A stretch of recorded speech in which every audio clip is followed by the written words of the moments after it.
Добрый день, уважаемые жители Республики Саха-Якутия. Текущая санитарно-эпидемиологическая обстановка в республике остается напряженной.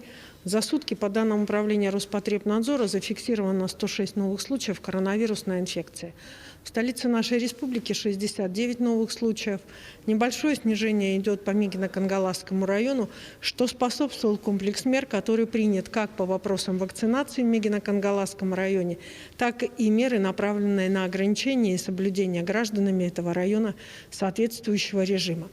Осложняется ситуация в Усть-Алданском районе. В Амгинском и Момском районе зафиксировано по 5 случаев. Необходимо обратить внимание на наличие 5 новых случаев в Момском районе. Это район, который долгое время, практически 2 месяца, был чистый от коронавирусной инфекции. Тем не менее, непосредственно как в Моме, так и в Верхояне произошло ухудшение. Сегодня в Верхоянском Улусе зарегистрировано 4 случая. По 3 случая зарегистрировано в Верхневилюйском и Хангаласском Улусе и по 1 случаю в Алданском, Кобяйском, Нижнеколымском и Чурапчинских улусах.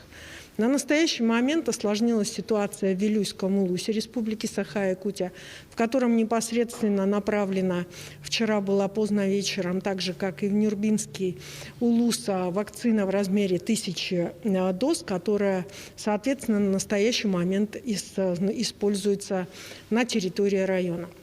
Необходимо обратить внимание, что за сутки проведено 2619 исследований.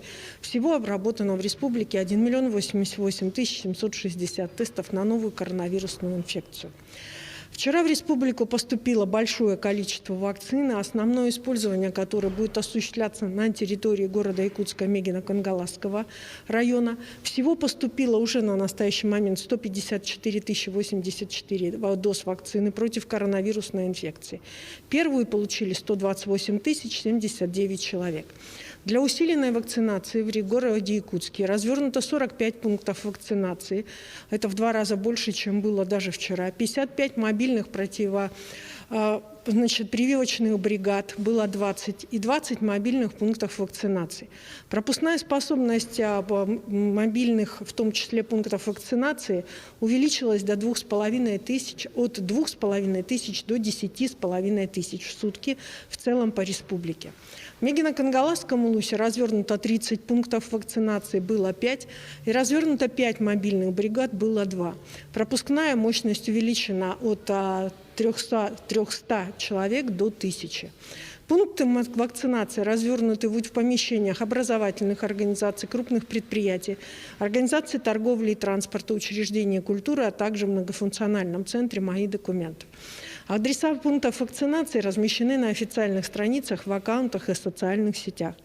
Учреждения здравоохранения приглашают всех на вакцинирование против коронавирусной инфекции. Здоровья всем! Спасибо.